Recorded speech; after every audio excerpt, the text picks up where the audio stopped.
عبادت اللہ رب العالمین کے یہاں قبولیت کا درجہ کیسے حاصل کر سکتی ہے،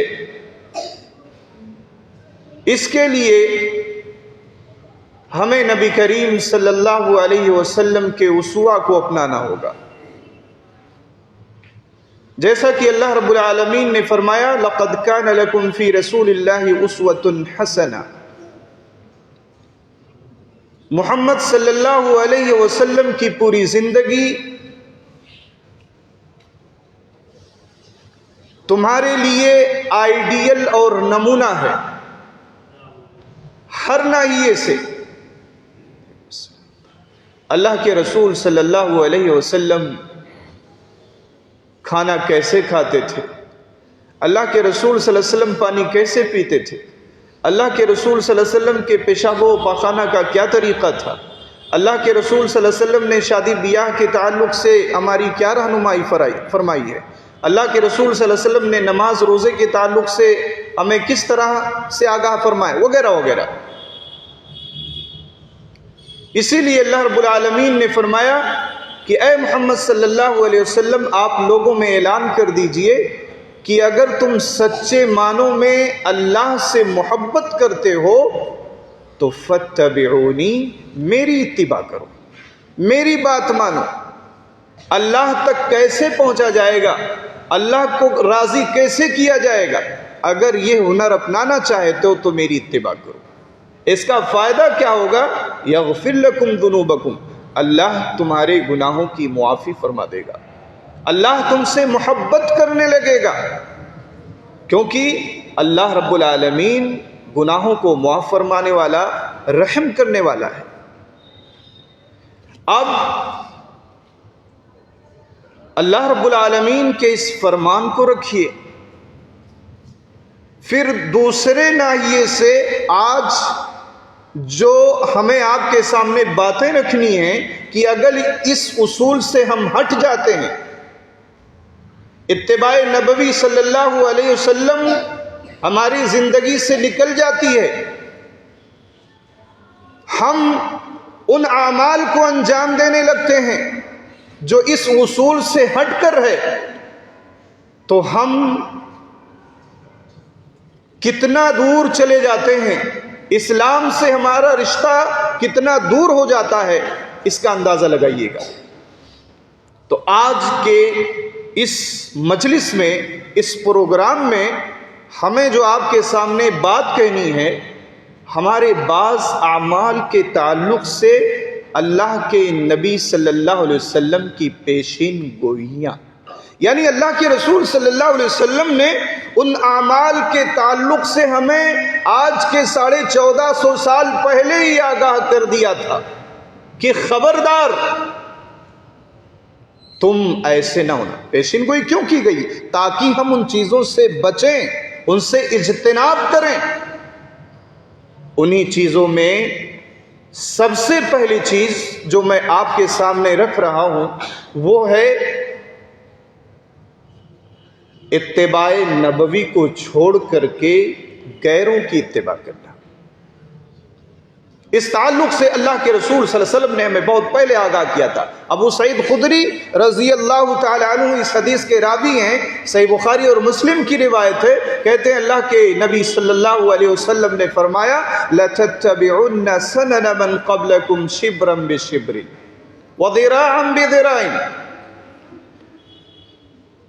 تاکید کے ساتھ اللہ کے رسول صلی اللہ علیہ وسلم نے کہا کہ ایک دور ایسا آئے گا کہ جب تم کتاب اللہ سنت نبوی سے ہٹ جاؤ گے، نبی کی اتباع، اللہ سے محبت نہیں رہ جائے گی، نبی کی اتباع سے دور ہٹ جاؤ گے، تو جو لوگ تم سے پہلے تھے ان کی اتباع ایسے کرو گے جیسے ایک بالشت دوسرے بالشت کے بالکل ہم مثل ہوتا ہے، ایک بازو دوسرے بازو کے ہم مثل ہوتا ہے، ایسے ایک مسلمان اور ایک یہودی میں کوئی فرق نہیں رہ جائے گا، ایک مسلمان اور ایک نصرانی میں کوئی فرق نہیں رہ جائے گا۔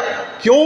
کیونکہ جب اللہ کے رسول صلی اللہ علیہ وسلم نے یہ بات کہی اور آپ نے کہا حتی لو سلکوا جحر ذب لسلکتموہ، یہاں تک کہ اگر وہ جو تم سے پہلے کے لوگ تھے وہ گوہ کے سوراخ میں، سانڈے کی سوراخ میں داخل ہونے لگیں گے تو تم ضرور ان کی اتباع کرو گے، یعنی تم بھی داخل ہو جاؤ گے۔ اس جملے کو ابھی یہی رکھنا، حتی لو سلکوا جحر ضب لسلکتموہ۔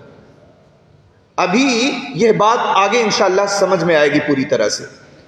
اس کے بعد صحابہ نے سوال کر لیا۔ صحابہ دراصل اللہ رب العالمین کو راضی کرنے کے، نبی کی اتباع کے اور جنت کے بڑے شوقین تھے، اس لیے کہیں بھی اس طرح کی بات آتی تھی تو فوراً سوال کر لیا کرتے، اللہ کے رسول صلی اللہ علیہ وسلم ہمیں آگاہ فرمائیے۔ تو یہاں سوال ہوتا ہے فَقُلْنَا يَا رَسُولَ اللَّهِ الْيَهُودُ وَالنَّصَارَى، اللہ کے رسول صلی اللہ علیہ وسلم کی آپ کی مراد یہودی اور نصرانی تو نہیں ہے؟ اللہ کے رسول صلی اللہ علیہ وسلم نے کہا فمن، اور کون ہو سکتے ہیں؟ تو اللہ کے نبی صلی اللہ علیہ وسلم کے اس پیشین گوئی کے مطابق اب ہم امت مسلمہ کو دیکھیں کہ آج ہمارا رہن سہن کیسا ہے، ہمارا پہناؤ کیسا ہے، ہمارے شادی بیاہ کا پروگرام کس طرح سے ہوتا ہے، ہمارا کھانا پینا کس طرح ہے۔ تو یقیناً جب آپ مسلم معاشرے کے اندر جھانکو گے، دیکھو گے تو آپ کو یہ اندازہ ہوگا کہ ہم اس رنگ میں رنگ چکے ہیں۔ اسی بات کو علامہ اقبال نے اپنے شعر میں یوں پنہا کیا ہے کہ وضع میں تم ہو نصارہ تو تمدن میں ہنود، وضع میں تم ہو نصارہ تو تمدن میں ہنود، یہ مسلمہ ہیں جنہیں دیکھ کے شرمائیں یہود۔ یعنی آج مسلمان کی شباہت دیکھ لیجئے، اس کا طور طریقہ دیکھ لیجئے، تو آپ یہ فرق نہیں کر سکتے ہیں کہ یہ یہودی ہے یا مسلمان ہے، الا ماشاء اللہ۔ دین کی احیاء کے لیے کچھ لوگ قیامت تک انشاءاللہ زندہ رہیں گے اور وہ دین کو زندہ رکھیں گے، لیکن عام مسلمانوں کا جو حال ہو چکا ہے اور اس پوزیشن میں دین سے دوری اختیار کر کے مسلمان پہنچے گا جس کی پیشین گوئی اللہ کے رسول صلی اللہ علیہ وسلم نے بہت پہلے کر دی تھی۔ آئیے کچھ مثالیں آپ کے سامنے رکھتے ہیں۔ صحیح بخاری وغیرہ کے اندر اما عائشہ صدیقہ رضی اللہ تعالیٰ عنہ اور حضرت عبداللہ ابن عباس رضی اللہ تعالیٰ عنہ، ان دونوں سے مروی ہے کہ اللہ کے رسول صلی اللہ علیہ وسلم مرض الموت میں مبتلا تھے، یعنی آپ کی آخری سانسیں چل رہی تھی۔ اس وقت آپ بار بار اپنی زبان مبارک سے یہ الفاظ دہرا رہے تھے، وہ الفاظ کیا تھے؟ لعنت اللہ علی الیہود والنصارى، یہودیوں اور نصرانیوں پر اللہ رب العالمین کی لعنت ہو۔ اتخذوا قبور انبیائہم مسجدا، کیونکہ انہوں نے اپنے انبیاء کی قبروں کو سجدہ گاہ بنا لیا تھا۔ اللہ کے رسول صلی اللہ علیہ وسلم جان کنی کے عالم میں مرض الموت میں مبتلا ہیں، آپ کے زبان مبارک سے بار بار یہ کلمات نکل رہے، یہودیوں اور نصرانیوں کے اوپر آپ لعنت فرما رہے ہیں۔ لعنت کا سبب کیا ہے؟ انبیاء اور صلحاء کی قبروں کو سجدہ گاہ بنانا۔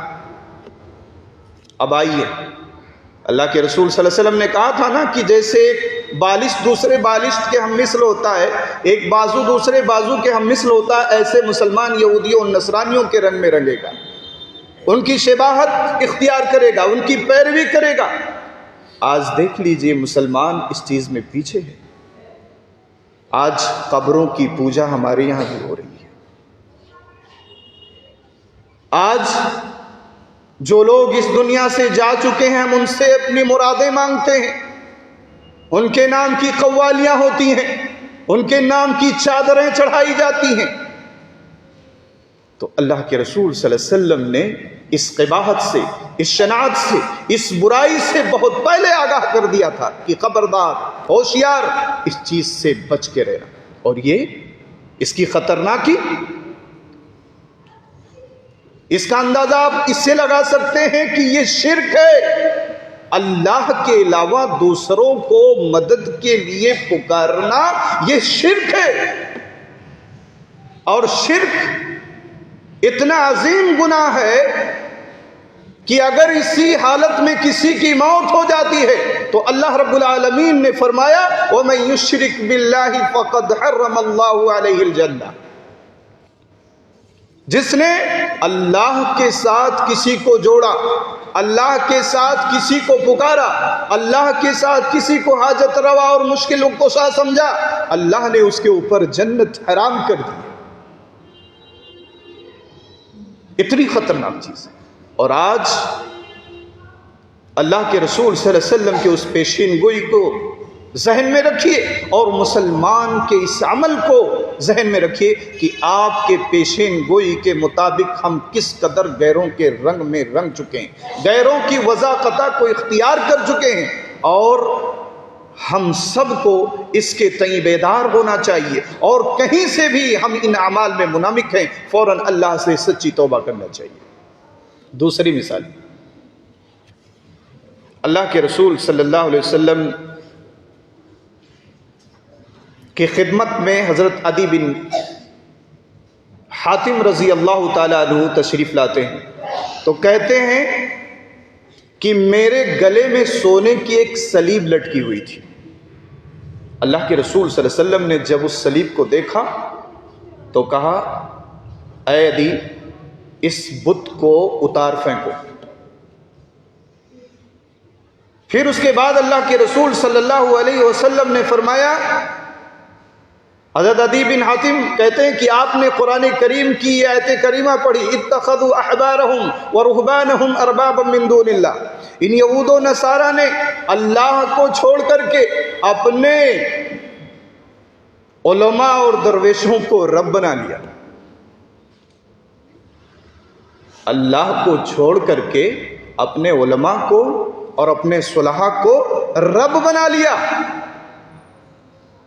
اس کے بعد حضرت عدی بن حاتم رضی اللہ تعالیٰ عنہ کہتے ہیں اللہ کے رسول صلی اللہ علیہ وسلم نے کہا کہ اے عدی، ایسا نہیں ہے کہ وہ لوگ اللہ کو چھوڑ کر کے اپنے علماء کی پوجا کرتے تھے، نہیں، بلکہ جن چیزوں کو انہوں نے حلال کہہ دیا بغیر تحقیق کے انہوں نے اس کو حلال سمجھ لیا، اور جس چیز کو انہوں نے حرام کہہ دیا بلا تحقیق کے اس کو حرام سمجھ لیا۔ حالانکہ اس چیز کا اختیار کسی چیز کو حلال کرنا یا کسی چیز کو حرام ٹھہرانا یہ کس کے ذمہ ہے؟ اللہ کے ذمہ ہے۔ تو جو کام اللہ کا تھا، اللہ کے لیے وہ چیز ہونی چاہیے تھی، آپ نے علماء اور صلحاء کو وہ چیز دے دیا، یعنی انہوں نے جس چیز کو حلال کہہ دیا اس کو حلال سمجھ لیا، اور جس چیز کو حرام کہہ دیا اس کو حرام سمجھ لیا۔ یہی رب بنانا ہے۔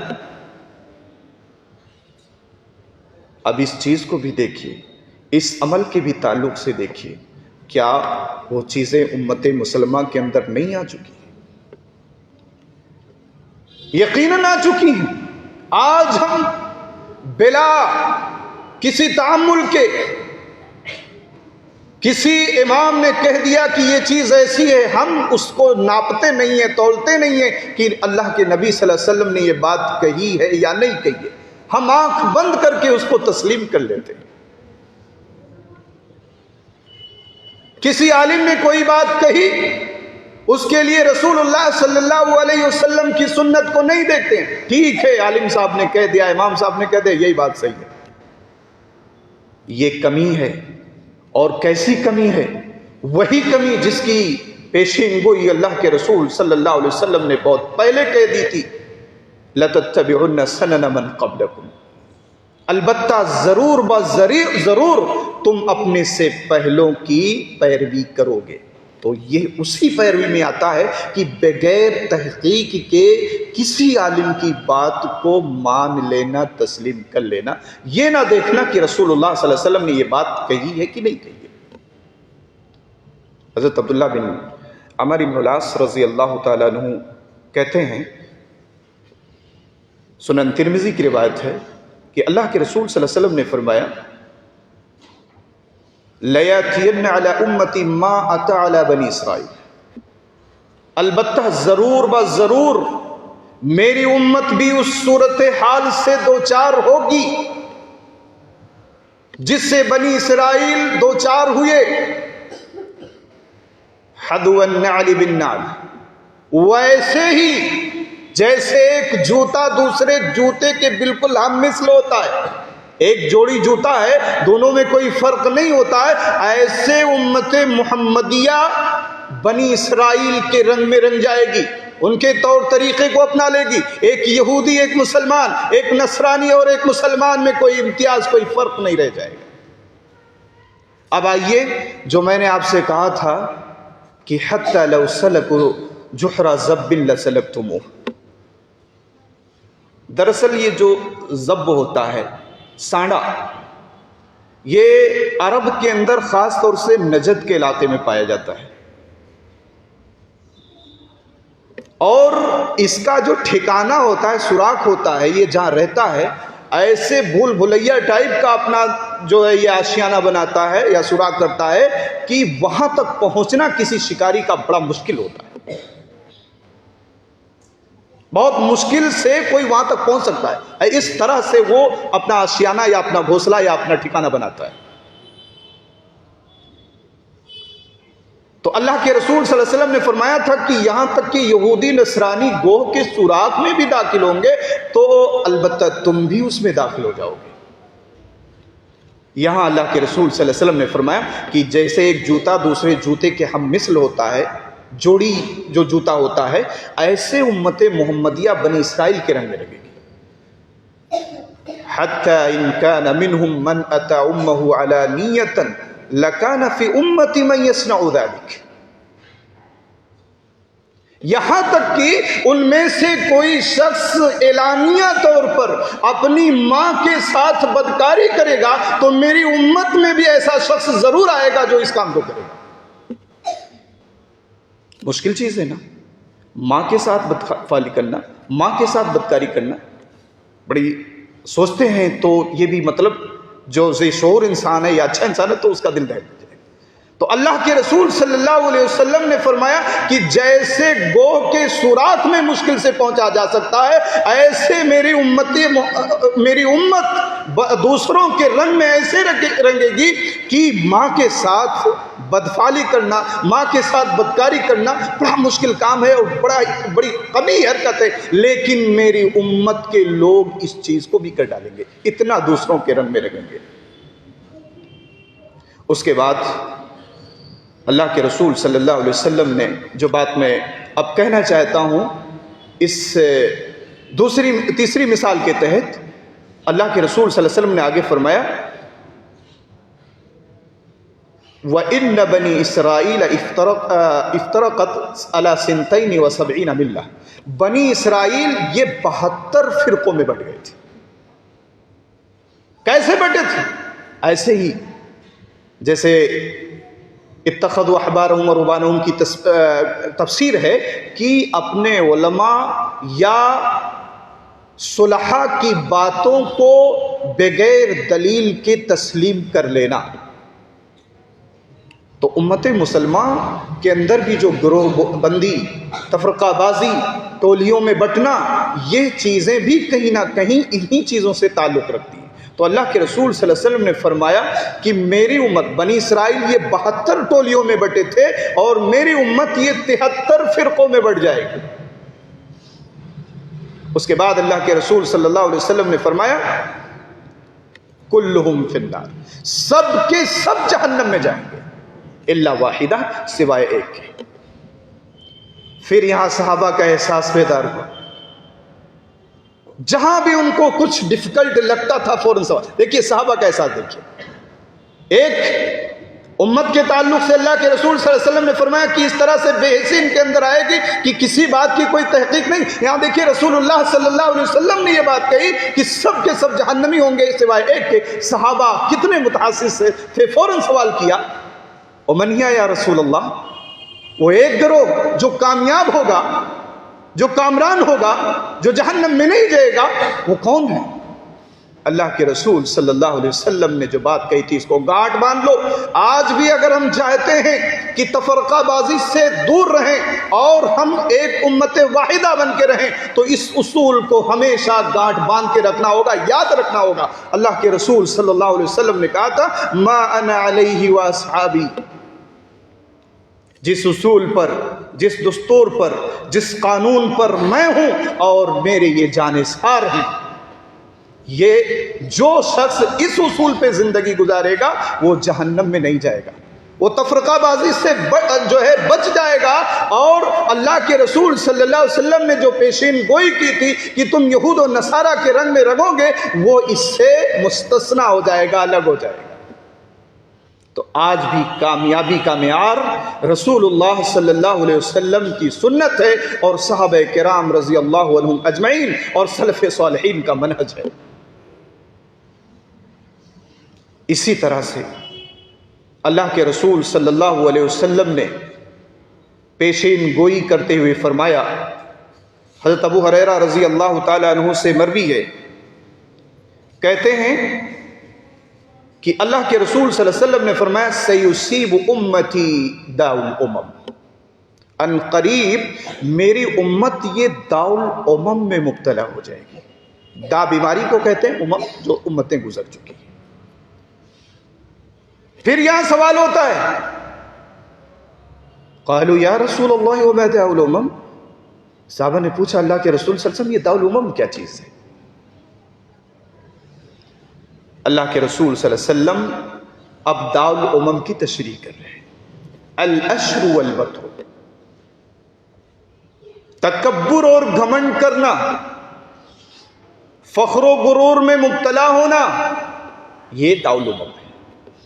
والتکاثر والتنافس فی الدنیا، زیادہ مال کی چاہت اور دنیا میں ایک دوسرے سے مقابلہ کرنے کی صحیح اور کوشش کرنا،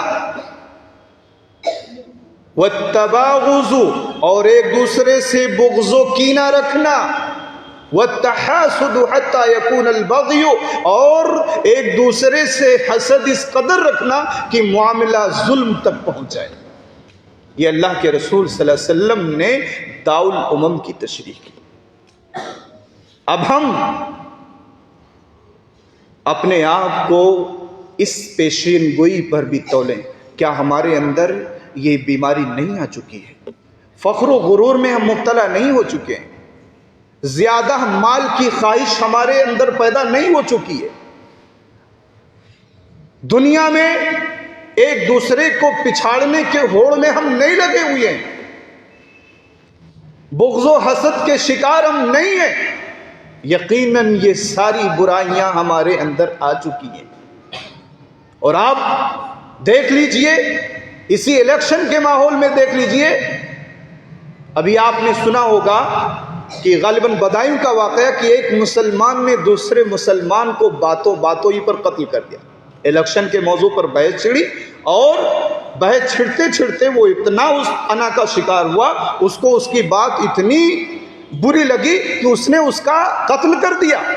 تو وہی اللہ کے رسول صلی اللہ علیہ وسلم نے فرمایا کہ معاملہ یہاں تک پہنچ جائے گا کہ تم ایک دوسرے کا، حالانکہ مسلمان کے خون کی عظمت، مسلمان کا خون خانہ کعبہ سے بھی زیادہ محترم ہے، لیکن ہمارے اندر یہ ساری بیماریاں اس قدر پیدا ہوں گی کہ ہم ایک دوسرے کا خون بہانے میں بھی درک نہیں کریں گے۔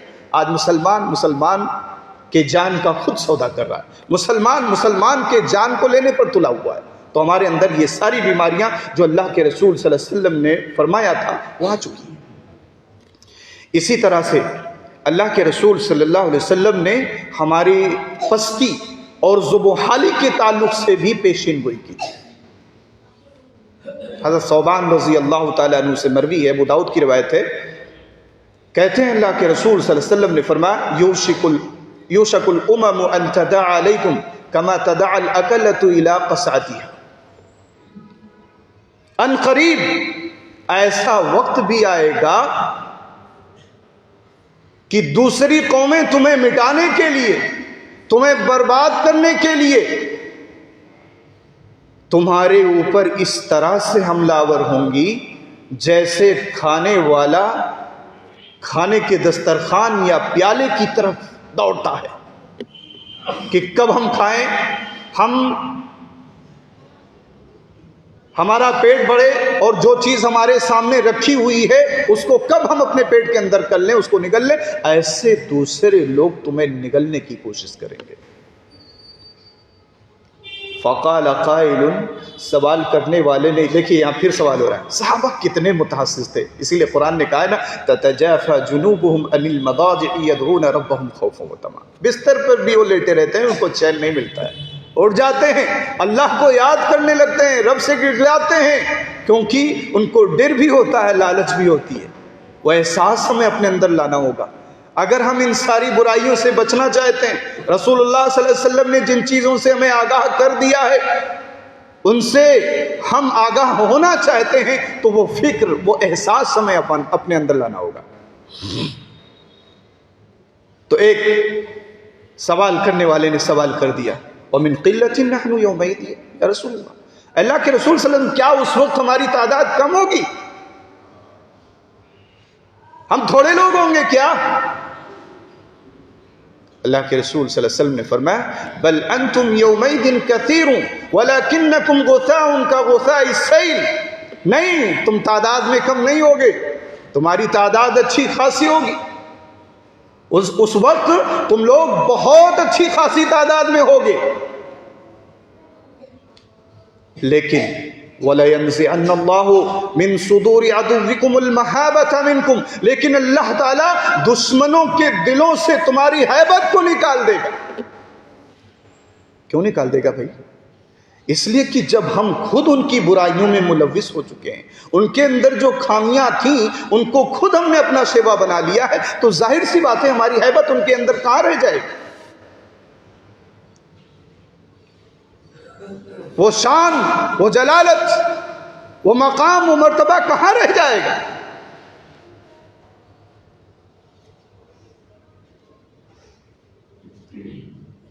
اس کے بعد اللہ کے رسول صلی اللہ علیہ وسلم نے فرمایا کہ تمہاری حیثیت ایسے ہو جائے گی جیسے سیلاب کے اوپر تنکے بہتے ہیں، بے حیثیت ہوتے ہیں، ان کے اندر کوئی وزن نہیں ہوتا ہے، ایسے تم بے وزن ہو جاؤ گے،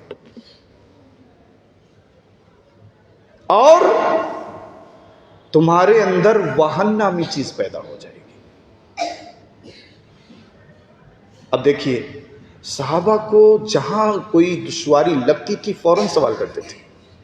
جب اللہ کے رسول صلی اللہ علیہ وسلم نے کہا کہ تمہارے اندر وہن پیدا ہو جائے گی، اب پھر سوال کر دے ومن وہن یا رسول اللہ کے رسول صلی اللہ علیہ وسلم، یہ وہن کیا چیز ہے؟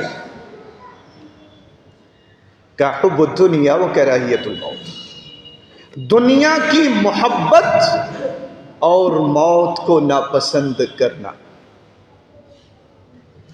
آج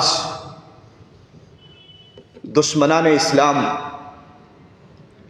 جو لوگ ہمیں مٹانے کے در پہ ہیں، آج ہماری اسی کمزوری کا فائدہ اٹھا رہے ہیں۔ ہمارے اندر یہ چیز آ جائے کہ یہ دنیا فانی ہے، ایک نہ ایک دن ہماری سانسیں اکھڑ جائیں گی، اور وہ بھی ہمارے اختیار میں نہیں ہے، جب اللہ چاہے گا اسی وقت موت آ جائے گی۔ آگاہ اپنی موت سے کوئی بشر نہیں، سامان 100 برس کا ہے، پل کی خبر نہیں۔ بلکہ موت تو ایسی حقیقت کا نام ہے کہ آ جاتی ہے وہاں موت جہاں گھر نہیں ہوتا، آ جاتی ہے وہاں موت جہاں گھر نہیں ہوتا، بہتوں کو کفن تک بھی میسر نہیں ہوتا۔ موت ایسی حقیقت کا نام ہے، اگر اسی کو ہم بلا دیں، ہمارے اندر یہ ارے اس کو کچھ کہیں گے مار دے گا، ہم نے اتنی سب بلڈنگ کھڑا کی ہے، کتنا لمبا کاروبار سب کیا، سب تو برباد ہو جائے گا، یہ سب دوسرے لوگ لوٹ لیں۔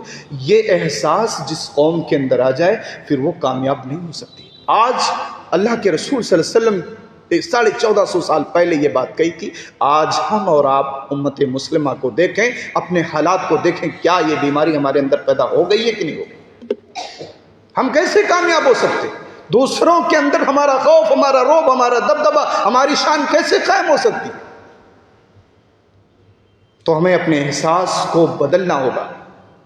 ہمارے احساس جو مردہ ہو چکے ہیں ان کو زندہ کرنے کے لیے نبی کریم صلی اللہ علیہ وسلم کی اتباع کرنی ہوگی اور غیروں کی اتباع کو چھوڑنا ہوگا اور صحابہ کرام رضی اللہ عنہم اجمعین جیسا احساس پیدا کرنا ہوگا۔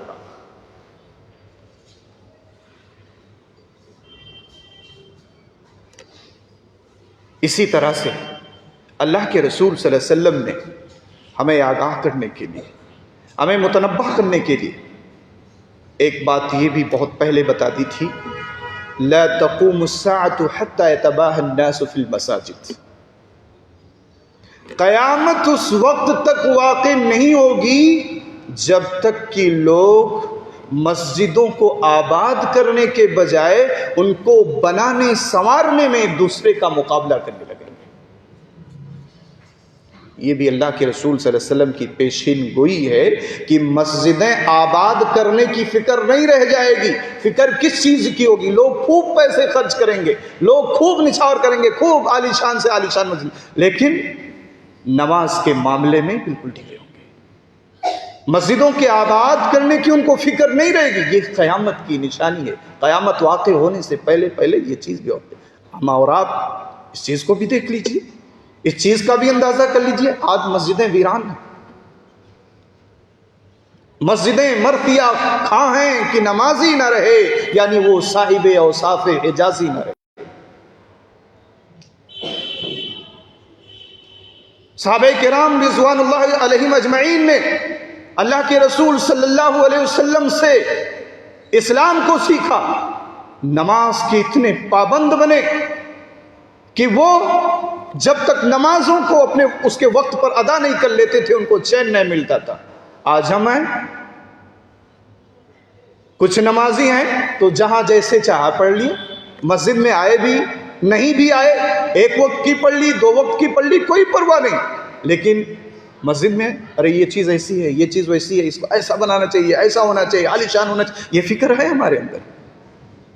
حالانکہ اللہ کے رسول صلی اللہ علیہ وسلم نے فرمایا من سمع النداء فلم یاتہ لا صلاۃ لہ الا لعذر، کہ جس شخص نے اذان کی آواز سنی اور مسجد میں حاضر نہیں ہوا، اس نے گرچہ نماز پڑھ لی ہے، اگر کوئی شرعی عذر نہیں ہے تو اس کی نماز ہی نہیں ہوئی۔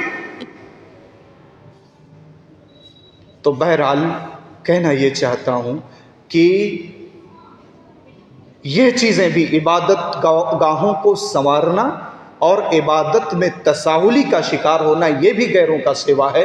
آج یہ بیماری بھی ہمارے اندر آ چکی ہے۔ اللہ ہمارے ایمان کی حفاظت فرمائے۔ اسی طرح سے اللہ کے رسول صلی اللہ علیہ وسلم نے آگاہ کرتے ہوئے فرمایا تھا، صحیح بخاری کی روایت ہے، حضرت ابو ہریرہ رضی اللہ تعالیٰ عنہ روایت کرتے ہیں، کہتے ہیں کہ اللہ کے رسول صلی اللہ علیہ وسلم نے فرمایا لَيَأْتِيَنَّ عَلَى النَّاسِ زَمَانٌ، کہ لوگوں پر ایک ایسا دور آنے والا ہے کہ آدمی اس بات کی پرواہ نہیں کرے گا، لا یبالی، کوئی پرواہ نہیں کرے گا، بما اخذ المال، جو مال وہ حاصل کرتا ہے، امن الحلال امن حرام، کہ یہ حلال ذریعے سے آ رہا ہے یا حرام ذریعے سے آ رہا ہے، یہ تمیز اٹھ جائے گی۔ بس مال آنا چاہیے، کیسے بھی آئے، یہ نہیں کہ حرام ہمارے لیے حرام ہے، حلال ہمارے لیے حلال ہے، یہ چیز ہونا چاہیے، یہ تمیز ہی لوگوں کے ذہنوں سے اٹھ جائے گی۔ اس چیز کی بھی پیشین گوئی اللہ کے رسول صلی اللہ علیہ وسلم کی ہے کہ البتہ ضرور بضرور ایسا دور بھی آئے گا کہ لوگ حلال و حرام کی تمیز کو کھو دیں گے۔ اللہ کے رسول صلی اللہ علیہ وسلم کی اس پیشین گوئی کو دیکھیے اور پھر ہم اپنے اعمال کا جائزہ لیں کہ کیا یہ چیز بھی ہمارے اندر آ گئی ہے کہ نہیں آ گئی ہے۔ اسی لیے اللہ نے قرآن کے اندر کہا بل تؤثرون الحیات الدنیا والآخرۃ خیر وابقیٰ، حقیقت یہ ہے کہ تم لوگ دنیاوی زندگی کو ترجیح دینے لگے ہو، اور معاملہ یہ ہے کہ آخرت یہ بہتر ہے اور باقی رہنے والا ہے۔ اور دنیا کو اللہ تعالیٰ نے کیا متاع قلیل کہا کہ تھوڑا سا ساز و سامان ہے۔ آپ کی آنکھیں بند ہوئی، آپ کی روح قبض ہوئی، سب کچھ چھوڑ دیا، سب نے ساتھ چھوڑ دیا، اب آپ کے اعمال ہی آپ کے ساتھ جائیں گے۔ تو بہرحال حلال اور حرام کی تمیز کرنا بھی ہماری کامیابی کے لیے ایک بہترین ذریعہ ہے، جس کے لیے اللہ کے رسول صلی اللہ علیہ وسلم نے بہت پہلے ہمارے لیے آگاہی کر دی تھی۔ اس کے علاوہ بہت سارے اعمال ہیں جن کی اللہ کے رسول صلی اللہ علیہ وسلم نے ہمیں پیشین گوئی کی ہے۔ بہرحال اب میں اپنی بات کو انہی باتوں پر ختم کر رہا ہوں، اس خلاصے کے ساتھ کہ ہمیں غیروں کی اتباع سے بچنا چاہیے۔ اتباع کس کی ہونی چاہیے؟ نبی کریم صلی اللہ علیہ وسلم کی ہونی چاہیے۔ اسی طرح سے ہمیں تفرقہ بازی سے، شرکیہ اعمال سے، اور اسی طرح سے فخر، جو غرور، گھمنڈ ہے، بغض و حسد ہے، ایک دنیا کے معاملے میں ایک دوسرے کو پچھاڑنے کی کوشش ہے، ان ساری چیزوں سے ہم سب کو بچنا چاہیے، کیونکہ یہ ساری چیزیں ہماری خطرناکی کا ذریعہ ہیں۔ اسی لیے اللہ کے رسول صلی اللہ علیہ وسلم نے ہمیں بہت پہلے آگاہ کر دیا ہے، اور ہمیں اپنے اندر عزم و حوصلہ پیدا کرنا چاہیے۔ اور اللہ رب العالمین نے، اس کے رسول صلی اللہ علیہ وسلم نے ہمیں اپنی آخرت کو سنوارنے کے لیے اور دنیا کے جو فتن ہیں ان سے بچنے کے لیے جو آگاہیاں ہمارے لیے کی ہیں، ہمیں آگاہ رہنا چاہیے اور ان چیزوں سے بچنا چاہیے۔ آخر میں اللہ رب العالمین سے دعا ہے کہ رب ذوالجلال تو ہم سب کے اندر صحیح اسلامی فکر پیدا کر دے۔ اللہ رب العالمین ہم سب کے اندر حقیقی معنوں میں اتباع نبوی کا جذبہ پیدا فرما دے، اور ہم وہی کام کریں اللہ جن سے راضی ہو، خوش ہو جائے، ہمیں اپنی جنت میں داخل کر دے۔ اللہ رب العالمین ہم میں سے جو پریشان حال ہیں، اللہ ان کی پریشانیوں کو دور فرما دے، کیونکہ تو ہی مشکل کشا ہے، اور تو ہی حاجت روا ہے، اور تو ہی تمام طرح کی چیزوں پر قدرت رکھنے والا ہے۔ اللہ رب العالمین جب تک اس دنیا کے اندر ہم سب کو رکھ، ایمان پر، اسلام پر زندہ رکھ۔ اللہ رب العالمین ہماری جو نیک اور جائز خواہشات، خاص طور سے جو ہمارے طلباء ہیں جس مقصد کے لیے یہ یہاں اکٹھ آئے ہیں اور دین کا تعلیم حاصل کر رہے ہیں، اللہ ان کو ان کے مقصد میں کامیاب کر دے، اور اسی طرح سے ہم سارے لوگوں کے جو بھی جائز مقاصد ہیں اللہ ان کو پورا کر دے۔ اللہ رب العالمین ہم سب کو تو دنیا اور آخرت دونوں میں سرخروئی اور کامیابی نصیب فرما، آمین یا رب العالمین۔ وآخر دعوانا ان الحمد للہ رب العالمین۔ السلام علیکم ورحمۃ اللہ۔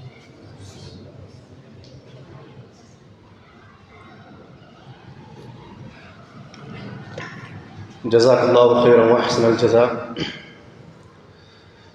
ماشاء اللہ مولانا کے ہم بہت ہی ممنون و مشکور ہیں کہ آپ نے اپنا قیمتی وقت تمام مشغولیات کے باوجود ہمیں دیا اور ہمیں ایک بہترین خطاب سے نوازا۔